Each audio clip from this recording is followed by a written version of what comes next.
Hello everyone, my name is Mike and this is Matrix to Paradise. This channel I created to document my journey from the Matrix, which is a truck driving job for me, to my personal paradise, which is going to be exploring overseas, retired, and documenting all my journeys and all my stuff and all my doings on YouTube. So that's what I'm going to be doing. Anyhow, the last time I talked to you guys, I was in Temple, Texas, and I had a pre-planned load to go to Salt Lake the next day. However, the next morning I woke up and there was some messages on there that said they canceled that load, and apparently what happened was the load got the load that I was supposed to pick up, not the one. I was going to pick up a load the next day in right close to Temple, Texas, right there, and head down to Houston, which I did do that load, and I headed down to Houston and dropped off that load. I was supposed to pick up another load in Pasadena, Texas, and take it to Salt Lake City, but they canceled that load because they switched the pickup times. I guess it wasn't ready, or they weren't going to do it at that time, or I don't know what it was, but I think the note they sent was that it wasn't going to be ready yet. So they scheduled me another load, which is even better load. And it was going from Brookshire, Texas, which is close to Houston. It's on the southwest side of Houston area, close to a place called Katy, Texas, which is right there off of I-10. Anyway, so I went down there and dropped off that load in Houston there's a Crete yard there. It's not a terminal. It's just a yard that they rent to put trailers there in Houston. And you could actually park and stay overnight there, but I didn't need to. Because as soon as I dropped off that load, which is only, it was a couple hour drive from Austin, Texas, Temple, Texas, where I was at. And I went down there, dropped off that load, and went straight over to Brookshire, Texas, and picked up the load that I'm taking now from, what's the name of that company? Ross Dress for Less. Picked up the load there at Ross, at their distribution center there, and I'm headed to Redlands, California, which is it's close to Riverside, California, on the west side of the metro area of Los Angeles. So I won't have to deal with any of the Los Angeles traffic and all that. It's just cruise down I-10, go through the desert cities like Palm Springs and all that, and boom, it's like right there as soon as the metro area starts, right there. So so I drove from Brookshire and I drove down to a place called Luling, Texas, which is right off of Interstate 10, and stopped at the Loves there and slept overnight. And by the time I got there, it was too late to do any kind of videos because it was getting dark. And, well, no, I'd already done a video the day before, so I didn't need to do a video. So I stayed in Luling, Texas. And the next day, I drove all the way from Luling, Texas, which is not too far it's in between San Antonio, pretty much equidistant between San Antonio and Houston on Interstate 10.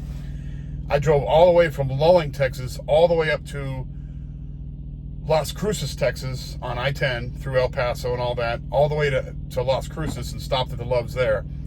And that was a 661-mile drive. So I drove a lot of miles that day. But it's a wonderful drive, though, because there's nothing out there. There's no traffic, no nothing.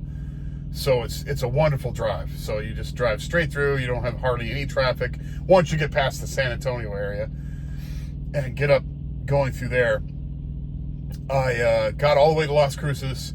By the time I got there, I should have made a video that night, which was last night, but it was too late by the time I got there. It was already dark out. And so today I drove from Las Cruces, New Mexico, all the way to Phoenix and stopped in Phoenix, Tolleson, Arizona, and got fuel at Loves there. They just happened to schedule me to get fuel at Loves, and drove out here all the way to Quartzsite, Arizona, which is about 20, 25 miles, 30 miles from the California border. So I'm going out to Redlands, Texas, or Redlands, California tomorrow, and I'm dropping this load off. I don't have to leave. See, I get to sleep in tomorrow, which is really cool. I usually have to leave early in the morning to get going, but tomorrow I don't have to, because the next load I'm picking up is in Moreno Valley, California. So I go from Redlands, California, where I drop off this load at a Ross distribution center there, and go from Redlands down about, I don't know, 30, 40, 50 miles maybe, to Moreno Valley, and I pick up a load there that's going back to Shawnee, Oklahoma.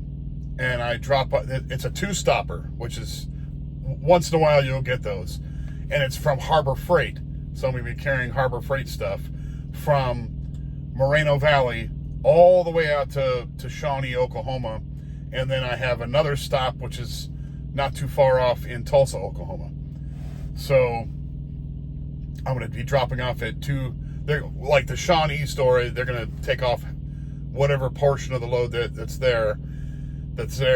is theirs, and then I'll close back the doors, take it to a place in Tulsa, a Harbor Freight there, and I'm going to drop off the rest of the load there, and then I don't have another load after. Well, do I have a load after that?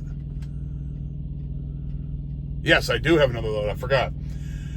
So then I'm going to Nestle Purina Pet Care in Edmond, Oklahoma on the 25th, which is I think it's the same day. Oh, let me see here. Yeah. So I go to Tulsa first, then I go to Shawnee. Okay, so, and then the next pre-plan is let's see, summary pre-plan.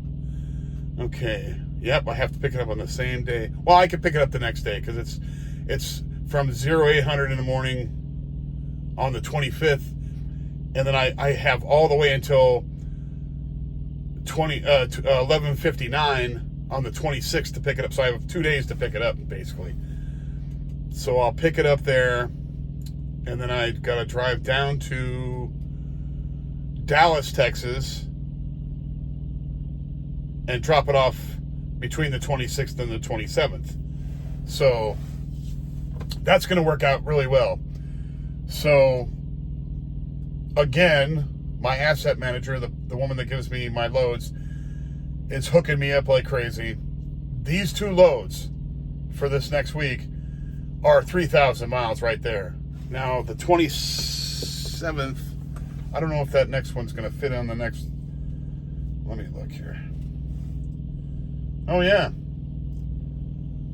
So the next load I'll be dropping off probably on Thursday, which is the 27th.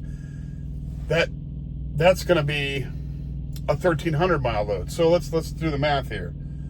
So I'm going to do 1,307. That's that load. This load right here is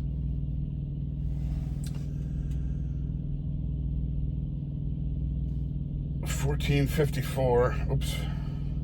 1,454. It's 1,454 miles plus, that's loaded miles, and then plus empty miles, it's 38. That's almost 1,500 miles right there. And then the next load is the Purina one that I'm going to take up to the two stops. Let's see. Oh, wait, that's not the right one. Hold on a second. The next one. Oh, the next one's the Harbor Freight load that I'm picking up in Moreno Valley, and I'm taking that to two stops in Oklahoma. And let's see how many miles they're saying this one. That's 1,488 miles right there. Plus, it doesn't show me the empty miles in this one because I don't know why it doesn't. They actually no. That's 1,505. So that's 3,000 miles right there. Then the next load, which takes me down from let's let's see, that one right there. Okay. Nestle Purina from Edmond, Oklahoma to Dallas. That's 216 miles. Plus there'll be some empty miles in there too. So right there, I'm at probably almost 3,300 miles. So you figure 3,300 miles. This is just 1 week. Times that, I make 57 cents per mile. Let's see.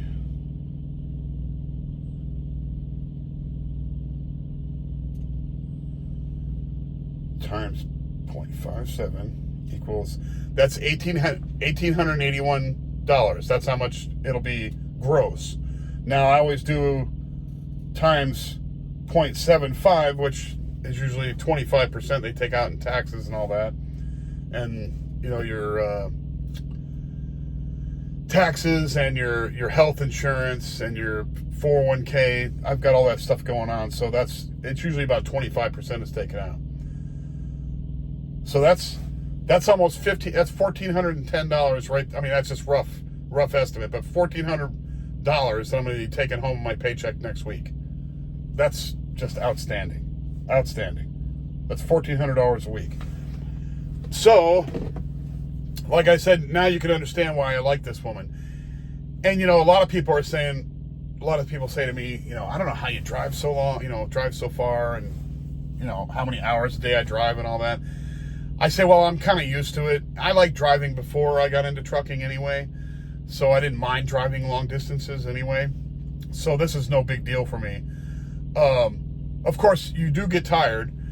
So tomorrow will be great because I'll get to sleep in a little bit and get a few extra hours of sleep in there, which would be cool.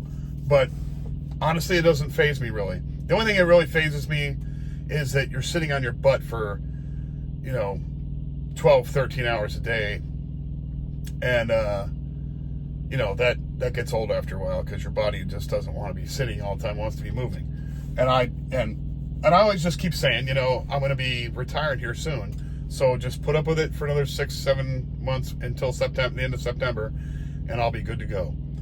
So things are going so well. I mean, I am stacking away a lot of money, and this money is all for, you know, rapidly. That's the cool thing about it. I mean, I could stay another year and make, you know, I could, somebody went, my brother asked me, he said, why don't you just stay another year and take $100,000 with you? And I was like, because I don't want to waste any more time. You know, your life, when you start getting into your 50s, your life starts thinking you're ticking down. And so I don't want to tick down any more time working. I want to spend my time doing what I can. And I just want to take the money that I need, plus a little extra for emergencies and unforeseen things that could happen. So I'll have that safety net and the amount of money that I'm going to use. And then I'm going to go over there and be very frugal. Just, I mean, not till I'm suffering, you know, not to be suffering or anything or lacking, you know, for anything. I'll still have money to have fun, go out and drink a beer once in a while, you know, do whatever I want to do. It's already calculated into how much money I'm saving. So things couldn't be going better. Couldn't be going better. And so anyway, today I'm stopped in Quartzsite, like I was saying, and Quartzsite there's nothing much to see here. Well, there's a big truck going by right now, but I'm staying at the Loves here. Man, there's a lot of trucks. I got in here just at the right time. There's the Loves building over there, and there's the fuel lanes. You can see all the trucks over there getting fuel. There's the shop and all that. But I was kind of surprised that it's so busy here. I got in here about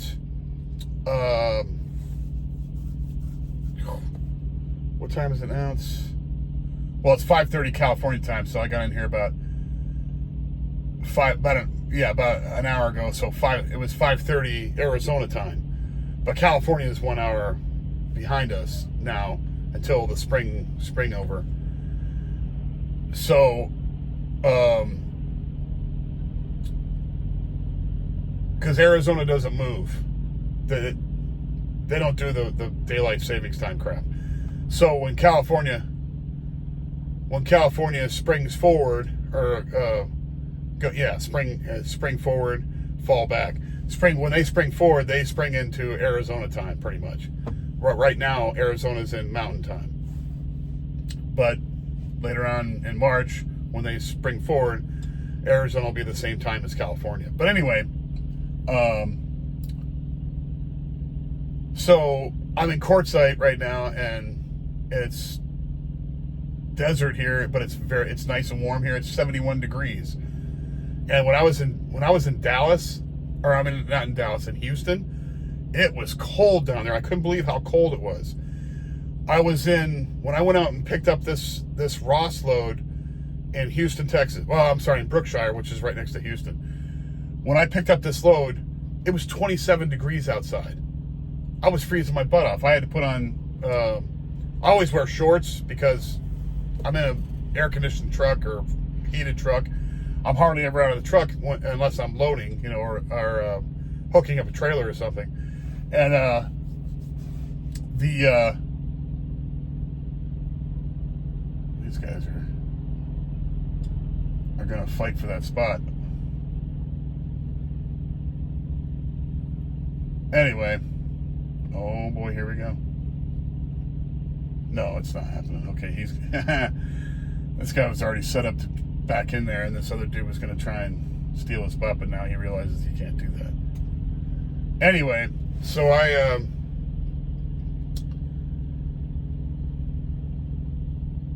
can't believe the contrast between what it was in South Texas. Now Houston's like, in the summertime, it's like practically tropical down there. It's hot and humid. It's crazy. I couldn't believe how. Where's that guy trying to park? I couldn't believe how cold it was there. 27 degrees. I couldn't believe it. I was shocked how cold it was there. I told the gate guard there, I was like, what the hell is going on here? It's like, it doesn't know what it wants to do in Houston. It wants to be cold or warm place. I couldn't believe it. It was just a big cold spell that happened down there. But luckily there was no precipitation, so I didn't have to worry about ice or snow or anything like that down there. So thank God. Now Texas will get ice if it's cold like that, because I've been to Texas before in an ice storm, and I stopped and didn't drive. So I don't know what's going on with Texas sometimes, but sometimes you can get an ice storm there, and you do not want to drive in that. And there was a time when I had as a trainer, and I had a trainee on the truck with me, and we were driving down from Salt Lake, I think it was. We were going to Dallas, I think, or somewhere or Fort Worth or Dallas, one of the two. And the forecast, when we were coming down from Salt Lake coming down through from Utah into Texas, from Colorado down into Texas. Anyway, we were coming down through there, and the temperature was warm up there. It was like, I don't know, it was like 50 degrees. By the time we got down to Interstate 20, close to Abilene, Texas, it was nearly freezing. It was almost down to 32. And I was watching, he was driving, and I was watching. We stopped at a Love's because we had to get fuel, and in Abilene, Texas, or right outside. I think it was Sweetwater, Texas. But anyway, we stopped there to get fuel, and I looked at my weather app that I have on my phone, and it says warning. There's, because it tells you about the area you're in, and it was saying warning. There's an ice storm coming. There's precipitation in the temperature is low. And I was like, no, not going to do that. We're going to stop here. We had time to deliver the next day, but I was not going to go any further. I was not going to do it. So I texted into the tablet. This is when I was working for Werner. And I texted into the tablet and told my fleet manager there that I'm stopping for the night there. It's too much. There's an ice storm coming, and I don't want to drive in that. And he was kind of giving me sarcasm on the tablet, saying, well, here it only shows, that it's 48 degrees or something like that. I said, no, it's not. I'm here, and there's a temperature gauge right in my truck, and it's saying it's 32 degrees. But I didn't even answer him back when he said that. I was saying it to myself. I didn't even answer him back. When it comes to safety, I'm not compromising on that. And even back then, and especially not with a trainee on board. So we stopped for the night. It was only like 1 o'clock in the afternoon. We hadn't been driving that long. It was only like 1 o'clock in the afternoon, so they were kind of peeved that I stopped early, but whatever. I didn't care. I was like, I'm not going to mess around with safety. Well, come to find out, the next morning, we got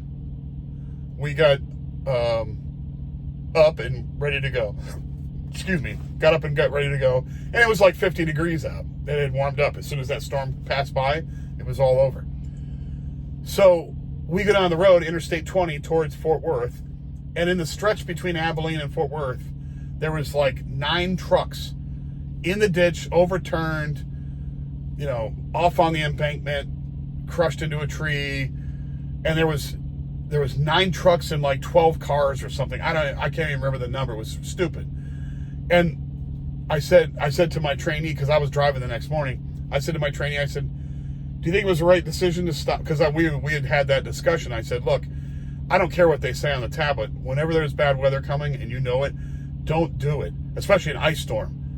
Snow, it could be a dry snow, and if you're in a state that is used to snow and all that, they'll be out there right away with the saline spray or salt, one of the two, and usually it's not too bad as long as you're not driving at night. I don't like driving at night in those kind of conditions, but ice storms in like the South, don't ever do it. Don't ever do it, because you can just go on YouTube and look at all the accidents that happen in ice storms. But anyway, so I asked him, I said, do you think I made the right decision not going yesterday? He goes, absolutely. He couldn't believe it. He was shocked. He was like, oh my God, I can't believe all the damn trucks overturned. I said, because they kept going through the ice storm, and look what happened. And so I just can't, I know I keep beating that drum all the time, but man, it's so much better than losing your life or killing somebody else or losing your job. Because when stuff happens, unless somebody comes and brake checks you, which stupid people do that shit, they'll brake check you and get you into an accident or something. Unless somebody does something obvious and the camera picks it up, because there's forward-facing cameras on every truck we have, and most every truck in every fleet has those. And unless there's something that's absolutely provable that you're not at fault, they're going to blame you. They're going to say, well, why did you drive in horrible conditions? You shouldn't have drove. So I'm not going to go into that. I'd much rather get a condescending tablet message than have to explain why we got into an accident and overturned the truck and killed somebody.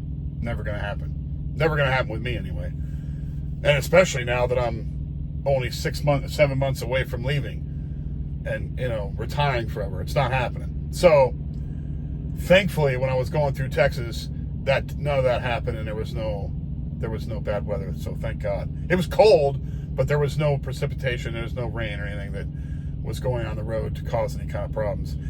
And Texas, you got to give it to him. Greg Abbott is an awesome governor. He was down there. I watched the Weather Channel.